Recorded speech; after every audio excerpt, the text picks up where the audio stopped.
Ferrari had the unenviable job of trying to halt the Red Bull charge in 2023. Having finished runners-up in both the Constructors' and Drivers' Championships with Charles Leclerc in 2022, hopes were high that the Scuderia could close the gap to Red Bull in the off-season. But instead they went the other way, and spent much of the early part of the season with a temperamental car they didn't fully understand. Tire wear was a constant issue, with the SF-24 much harder on its rubber than their rivals, and often going backwards in the race as a result. Qualifying went better, with the Ferrari having plenty of pace over one lap. The team scored 6 pole positions in total in 2023, including 3 in the last 5 races. Carlos Sainz recorded the only non-Red Bull win of the year in Singapore, while Charles Leclerc managed 3 podiums in the last 4 races to go with a handful from earlier in the year. Now some encouraging news arrives from the Fiorano circuit after Ferrari completed the first filming day earlier this week.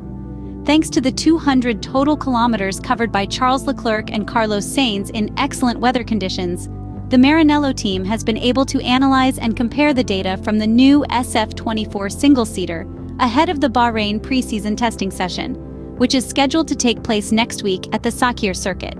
For now, Ferrari can be encouraged by the fact that this is a different situation as compared to the past season, when, from the first lap at Fiorano following the SF-23 car presentation, everyone noticed that something was wrong with the project. As reported by the Italian media, this time the track has confirmed the data that Ferrari the technicians had seen in the wind tunnel and on the dynamic bench, where the SF-24 car underwent about 10 days of intensive testing ahead of its track debut. From the perspective of Charles Leclerc and Carlos Sainz, the two drivers have confirmed the feels and impressions experienced during the winter sessions in the Ferrari simulator. The first reassuring aspect is the absence of porpoising, an effect that strongly characterized this generation of cars since their introduction back in 2022. But the most hopeful thing is the car behavior. Technical director Enrico Cardile and his staff had the goal of designing a car much more easier to drive, and especially a car that would perform well, regardless of the track conditions and external factors, which proved to be a key limitation for the 2023 Formula One car.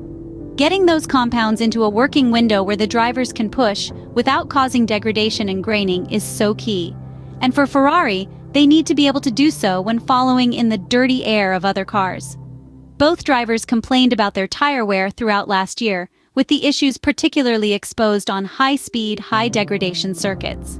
Compared to the car seen in the photos used for the SF-24 launch during the filming day at Fiorano, the first changes were already visible. The front wing was changed with a last profile differently shaped, which seems more suitable for generating the outwash effect, but with a visible nolder in the central part. Also, on the movable flap of the rear wing, a gurney flap appeared to ensure the necessary aerodynamic load on a slow track like Fiorano. During the kilometers allowed by the filming day, the Maranello engineers also tried different ground clearances to understand how the car behaves with these changes, and various setups were also tested in the meantime. The new SF-24 has been designed to be modular and adapt to all the requests and specifications that will be encountered during the 24 stages of the upcoming Formula One Championship, which will start shortly. The time for hypotheses is now over, and serious business begins. In just a few days, all the teams will hit the Sakhir circuit in Bahrain, and only there will we know if Ferrari is genuinely competitive compared to rivals. We just have to wait. Meanwhile, fierce competition led by McLaren and Mercedes, hungry for a comeback and eager for revenge, gives us hope that we won't witness a dull 2024, although after the latest official presentation, it's unfortunately predictable that the conclusion of the upcoming Formula One season will be similar to the one that preceded it, a Dutch triumph in energy drink style. Indeed, the current dominators could have simply startled us with the new car, but instead, they chose to raise the bar and bewilder us with the alleged scandals involving the once untouchable Christian Horner. There are those certain that the unleashed internal feud will put an end to the Red Bull domination, determining Adrian Newey to leave for a new challenge. But in the short term, it's difficult to expect a different outcome. So, how to conclude? Well, at the break of dawn, let's look towards Bahrain.